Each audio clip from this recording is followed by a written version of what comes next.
85 mid term exam का SST का question paper है। चलिए करते हैं क्वेश्चंस। टोटल 80 मार्क्स का क्वेश्चन पेपर है। फर्स्ट 20 मार्क्स के एमसीक्यू है। तो फर्स्ट एमसीक्यू है, who declared himself the chief executive of the country in Pakistan in 1999। तो पाकिस्तान में 1999 में किसने अपने आप को चीफ एग्जीक्यूटिव डिक्लेयर किया था? तो इसका आंसर है जनरल परवेज मुशर्रफ। जनरल परवेज मुशर्रफ ने अपने आप को चीफ एग्जीक्यूटिव डिक्लेयर किया था। नेक्स्ट है, quarrying and mining are include. Quarrying और माइनिंग किस में इंक्लूड होती है? Government sector, secondary sector, tertiary sector या प्राइमरी सेक्टर? तो क्वेरिंग और माइनिंग प्राइमरी सेक्टर में इंक्लूड होती है, ठीक है, क्योंकि ये वेजेस बेस्ड काम होता है, तो ये प्राइमरी सेक्टर में इंक्लूड होता है। थर्ड है, the national assembly framed of constitution in 1971 to limit the power of. तो नेशनल असेंबली जो फ्रेम हुआ था 1971 में, to limited the power of, इसमें किनकी पावर को लिमिट करा गया था? किसकी पावर को रोका गया था? लिमिट करने का मतलब किसकी पावर को कम कर दिया गया था 1791 में? तो मोनार्च की पावर को जो है 1791 में कम कर दिया गया था। नेक्स्ट है, which of the following river originated from Amarkantak plateau. Amarkantak plateau से कौन सी रिवर जो है निकलती है, ओरिजिनेट होती है? तो अमरकांटा से नर्मदा रिवर ओरिजिनेट होती है, यानी ओरिजिनेट का मतलब निकलती है। तो अमरकांटा प्लेट्यू से नर्मदा रिवर निकलती है।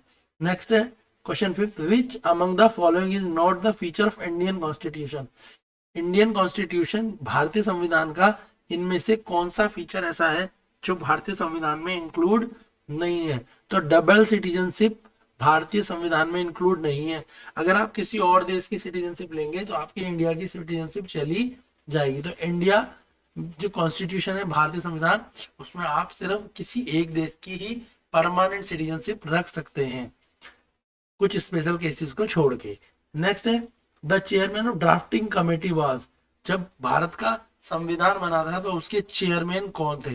तो जो संविधान बनाया गया था भारत का, उसमें उस समय के जो चेयरमैन थे, जो हेड थे कॉन्स्टिट्यूशन बनाने के लिए, वो डॉक्टर बी.आर. अम्बेडकर थे, जिन्होंने भारतीय संविधान को बनाने में अपना अच्छा रोल प्ले किया था। नेक्स्ट है, द लैटिट्यूड एक्सटेंड इन्फ्लुएंस। तो जो लैटिट्यूडनल एक्सटेंट है वो कहाँ, किस चीज को प्रभाव डालता है, किस चीज को इन्फ्लुएंस डालता है? तो duration of day and time, day और रात, दिन और रात, लंबा या छोटा। जैसे कि विंटर्स में डे बड़ा, डे क्या होता है विंटर्स में, छोटा होता है और नाइट बड़ी होती है, और गर्मियों में दिन बड़ा होता है और रात छोटी होती है। तो ये दोनों चीजें किस पे डिपेंड करती है? ये लैटिट्यूडनल एक्सटेंट पे डिपेंड करती है। लैटिट्यूडनल एक्सटेंट के कारण ही गर्मियों में दिन बड़े होते हैं और सर्दियों में रात बड़ी होती है। नेक्स्ट देखेंगे क्वेश्चन नंबर 8। क्वेश्चन नंबर आप 8 देखिए एमसीक्यू का। तो क्वेश्चन नंबर 8, ठीक है, क्वेश्चन नंबर 8 है, which of the following is the most recent landform. अभी सबसे नया रिसेंट लैंडफॉर्म जो है कहाँ पे हुआ था या कौन सा हुआ था? विच of the following is the most recent landform. तो मोस्ट रिसेंट लैंडफॉर्म जो है नॉर्दर्न प्लेन में हुआ था। नेक्स्ट है, both the latitude and longitude extend in India mainland about 30 degree, but the looking at the map of India which is following the alternative do you observe about the Indian side। जब हमने India का latitude और longitude देखा 30 degree पे, तो उसके बाद हमारे को उसमें कौन से अल्टरनेट देखने को मिले? तो उसमें हमें मिला east and west extend appear to smaller than the north and south. हमें ईस्ट और वेस्ट जो है छोटा दिखाई देने लगा नॉर्थ और साउथ की तुलना में। नॉर्थ साउथ बड़ा हो गया और ईस्ट और वेस्ट जो है वो हमारे को छोटा दिखाई देने लगा। नेक्स्ट है, the scheme for establishment of residential school to impart education to talented children from the rural। एक स्कीम लाई गई कि रूरल एरिया में जो पढ़ने वाले बच्चे हैं, रूरल एरिया यानी गांव देहात के एरिया में या ग्रामीण एरिया में या छोटी सिटी में जो टैलेंटेड बच्चे हैं, मतलब जो इंटेलिजेंट या होशियार बच्चे हैं, उनके लिए कौन सी स्कीम को लाया गया, यानी कौन, ठीक है। तो ये बोला गया है किनके लिए? टैलेंटेड बच्चों के लिए। तो जो टैलेंटेड बच्चों के लिए लाए गए वो नवोदय विद्यालय लाए गए। एक होते हैं केंद्रीय विद्यालय जो सेंट्रल स्कूल बना था, एक होते हैं नवोदय विद्यालय। तो नवोदय विद्यालय गवर्नमेंट विद्यालय होते हैं या गवर्नमेंट स्कूल होते हैं, मगर इन स्कूलों में ज्यादातर इंटेलिजेंट बच्चों का एडमिशन दिया जाता है जिनमें कुछ एक अलग स्किल होती है, ताकि वो देश में कुछ देश के लिए बड़ा कर सके और अपने जीवन को भी अच्छा बना सके। तो इनके लिए एक डिफरेंट काइंड ऑफ स्कूलों को बनाने की स्कीम लाई गई और उन स्कूलों का नाम था नवोदय विद्यालय। नेक्स्ट है 11, the poverty line is estimated periodically by conducting sample survey. Who conducted these survey? Poverty line में जो है पीरियोडिकली क्या करा गया, जो गरीबी रेखा होती है उसके लिए रेगुलर सर्वे किए जाते हैं। हु कंडक्ट दिस सर्वे, यानी अब देश में कितने लोग गरीब हैं या कितने लोग गरीबी रेखा से बाहर निकल गए या गरीबी रेखा के नीचे आ गए, उसके लिए हर 5 साल में या 10 साल में सर्वे कराया जाता है कि देश की इकोनॉमिक कंडीशन कैसी है और गरीब लोग अब देश में कितने बचे हैं। तो वो सर्वे को कौन करता है, क्वेश्चन में ये पूछा गया है कि उस सर्वे को कौन करता है। तो उस सर्वे को करता है एनएसएसओ। एनएसएसओ एक ऐसी आप कह सकते हो ऑर्गेनाइजेशन होती है जो बताती है कि देश में अब कितने लोग गरीबी रेखा से नीचे हैं और कितने लोग गरीब हैं। इसके बाद देखिए ये आपका सेक्शन बी है, इसमें आपके शॉर्ट क्वेश्चन है, फिर सेक्शन सी है, उसके बाद सेक्शन डी के बाद सेक्शन ई में आपको केस बेस्ड क्वेश्चन है और सेक्शन ई के बाद इसमें आपके कुछ पैसेज बेस्ड क्वेश्चन है और लास्ट में आपके मैप भी है। तो आपको मैप वगैरह सब कुछ कंप्लीट करने हैं। चलिए हम आगे अपने क्वेश्चन करते हैं। तो हमने क्वेश्चन कहाँ तक कर लिए थे, हमने क्वेश्चन 11 तक कर लिए थे। क्वेश्चन 12 है असर्शन रीजन। 12 में बोला है the quality of the population depend upon the literacy rate, health of the person, life expectancy and skill formation acquired by the people of the country. तो बोला है जो पॉपुलेशन की क्वालिटी होती है, मतलब देश की जनता कैसी है, वो डिपेंड करता है वहाँ की लिटरेसी रेट, कितने लोग पढ़े लिखे हैं, उनकी हेल्थ कैसी है, वो कितने साल तक जीवित रह सकते हैं, उनकी लाइफ स्पैन कितना है और उनके पास कैसी है। क्या ये सब चीजों पे किसी पॉपुलेशन की क्वालिटी ऑफ पॉपुलेशन डिपेंड करती है? तो ये असर्शन ट्रू है आपका। रीजन है the quality of the population decide the growth rate of country leading the grow of society. Yes, जो सोसाइटी मतलब देश में रहने वाले लोग का स्टैंडर्ड कितना ग्रो कर रहा है ये उस पर डिपेंड करता है। तो इसका रीजन भी ट्रू है, असर्शन रीजन दोनों ट्रू होने के कारण इसका आंसर आएगा option A. Next 13, Mahatma Gandhi was not the member of the constitution assembly yet his vision is the incorporate in the constitution. बोला है जो महात्मा गांधी थे वो मेंबर नहीं थे कॉन्स्टिट्यूशन असेंबली के, मगर उनकी बातों को ध्यान में रख के ही कॉन्स्टिट्यूशन को बनाया गया। तो ये ट्रू है, इसका असर्शन ट्रू है आपका। रीजन है there was many member in the assembly who follow the vision. Yes, क्योंकि बहुत सारे लोग जो है महात्मा गांधी की बातों को क्या सोचते थे कि उनकी बातें जो है कॉन्स्टिट्यूशन में अप्लाई होनी चाहिए, या यूं कह सकते हो कि बहुत सारे लोग महात्मा गांधी को फॉलो करते थे, इसलिए इसके कारण रीजन भी ट्रू है। असर्शन रीजन दोनों ट्रू होने के कारण इसका ऑप्शन भी ए होगा 13 का। 14 है इन मैक्सिको एवरी इलेक्शन वाज वोन बाय पीआरआई। क्या मैक्सिमम में सारे इलेक्शन पीआरआई ने जीते थे? ट्रू। तो इसका असर्शन ट्रू है। मैक्सिको में पीआरआई एक ऑर्गेनाइजेशन है, जैसे भारत में भारतीय जनता पार्टी और कांग्रेस है, वैसे ही मैक्सिको में भी एक पीआरआई एक पार्टी है, पर उसने सारे ही इलेक्शन जीते थे। PRI manage to win every election mainly through the fair means. और उसके बाद बोला है कि रीजन में कि पीआरआई सारे इलेक्शन ईमानदारी से जीतती थी, तो ये फॉल्स है। पीआरआई इलेक्शनों में घपला करती थी और घपले से जीतती थी, तो इसका असर्शन तो ट्रू है, रीजन फॉल्स है, जिसके कारण जो क्वेश्चन 14 है उसका आंसर होगा ऑप्शन सी। इसका आंसर हो जाएगा ऑप्शन सी। क्वेश्चन नंबर 15 का असर्शन है hilly region has rugged terrain in the contrast with the plain. तो इसका असर्शन ट्रू है और रीजन है इसका this area has mountain and valley which make the terrain rugged. इसका रीजन भी ट्रू है, असर्शन रीजन ट्रू होने के कारण इसका ऑप्शन भी ए होगा। इसके बाद क्वेश्चन नंबर 16 है MCQ. What does AAY stand for? AAY की फुल फॉर्म बताओ। क्वेश्चन में पूछा है एएवाई की फुल फॉर्म बताओ। तो एएवाई की फुल फॉर्म है अंत्योदय आयुष योजना। क्या है? अंत्योदय आयुष योजना, ऑप्शन बी। अंत्योदय आयुष योजना फुल फॉर्म है एएवाई की। ये स्कीम गवर्नमेंट ने दी थी, इसमें लोगों को खाना दिया गया है, ठीक है, इलाज दिया गया है, अंत्योदय आयुष योजना। नेक्स्ट है the city located on the water divided between the Indus and Ganga. कौन सी सिटी है जिन्होंने इंडस और गंगा रिवर के सिस्टम को डिवाइड किया और वहां पे लोकेटेड हुई। तो इसका आंसर है आपका ऑप्शन डी, चंडीगढ़। तो Chandigarh is a city located on the water divide between Indus और गंगा। जिसने इंडस और गंगा के बीच में पानी को बांटा है वो सिटी है चंडीगढ़। 17 का आंसर है ऑप्शन डी। इसके बाद 18 है, what is the aim of the mid day meal. Mid day meal का उद्देश्य क्या है? मिड डे मील स्कूलों में एक स्कीम होती है, सरकारी स्कूलों में, जहां बच्चों के लिए खाना दिया जाता है। तो वो खाना देने का क्या कारण है स्कूलों में? इनकरेज द चिल्ड्रन डिटेंशन, ताकि बच्चे ज्यादा से ज्यादा स्कूल आए। इनकरेज अटेंशन, बच्चे रोज स्कूल आके अटेंडेंस बढ़ाए। इंप्रूव द न्यूट्रिशन स्टेटस, और बच्चों को खाना खिला के उनके स्वास्थ्य को ठीक रखा जाए। तो इसका आंसर होगा option D, all of above, यानी तीनों चीजें। बच्चों को, चिल्ड्रन को रिटेंशन देना, उनको अटेंडेंस करवाना और उनकी न्यूट्रिशन वैल्यू को बढ़ाना। तो इसका आंसर होगा ऑप्शन डी। क्वेश्चन 19 है, the status of activity citizen was given to whom.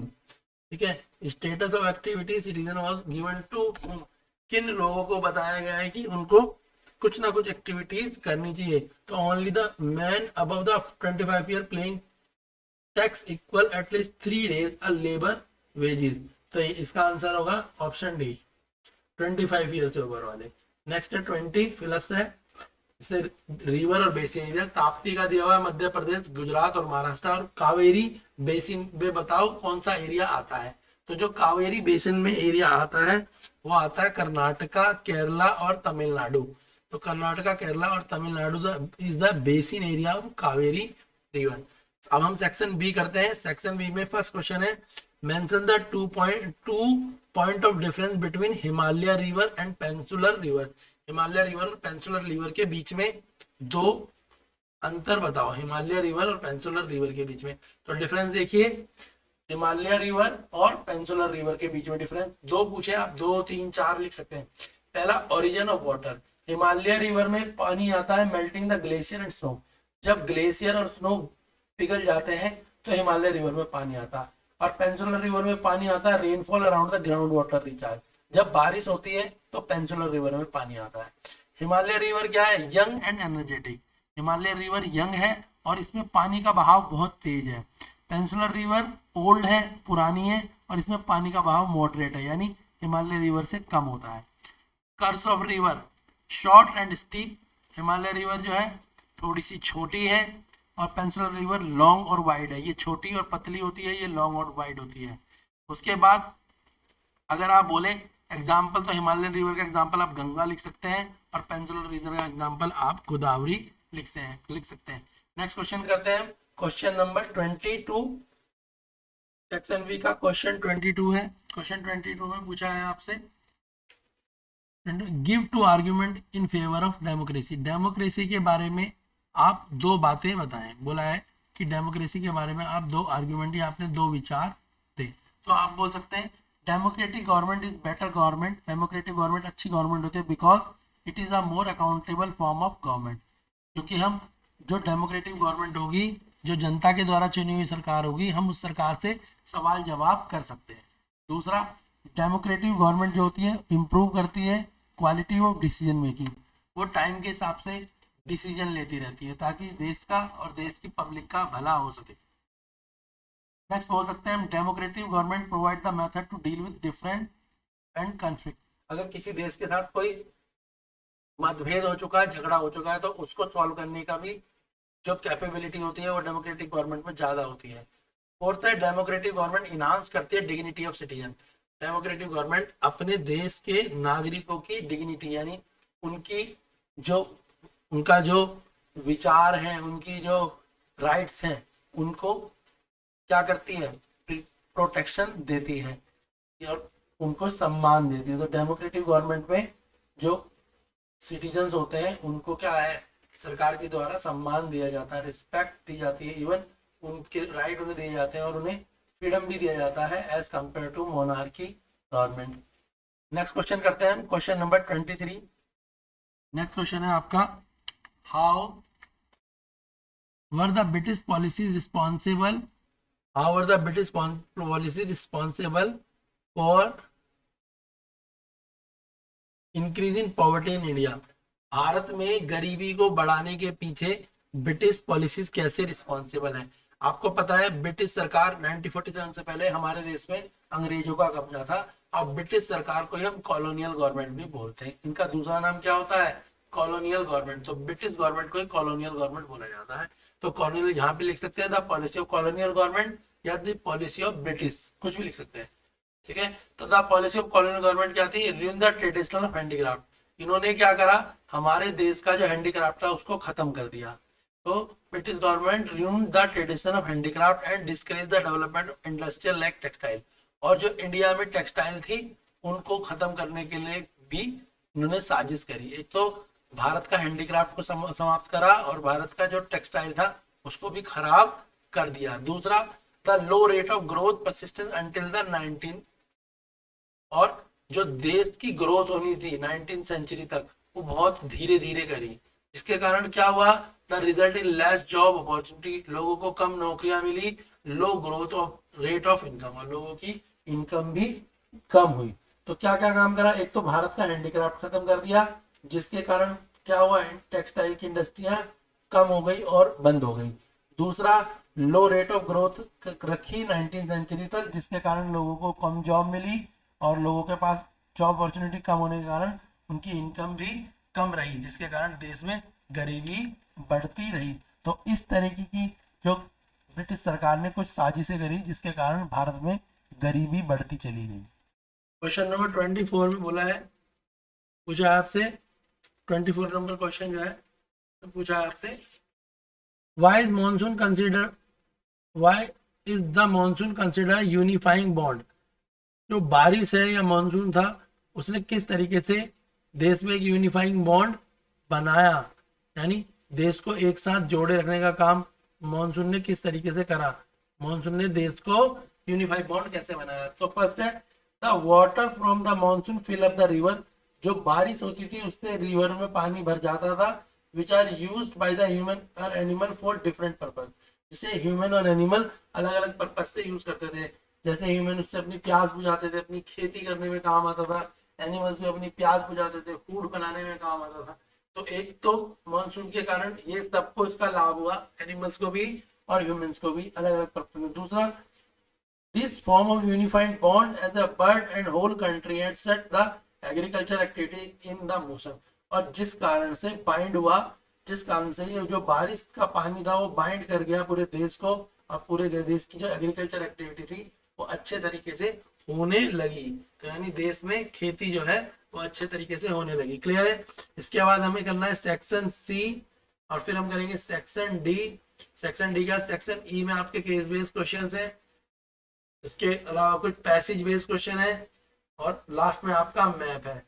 ठीक है, सेक्शन सी डी ई की नई वीडियो आपके लिए, नेक्स्ट वीडियो अभी अपलोड हो जाएगी कल में। के लिए चैनल को आप लाइक करें, शेयर करें, सब्सक्राइब करें, ताकि हम आपके लिए कंप्लीट वीडियोस को बना सकें। चैनल पे आप class 9th 8th 6th 7th 8th 9th और 10th के लिए मैथ साइंस इंग्लिश एसएसटी की कंप्लीट प्रिपरेशन चैनल के थ्रू कर सकते हैं। वीडियो को लाइक करें और अपने एग्जाम के लिए इन क्वेश्चनों को प्रिपेयर करें ताकि आपका एग्जाम अच्छा जाए।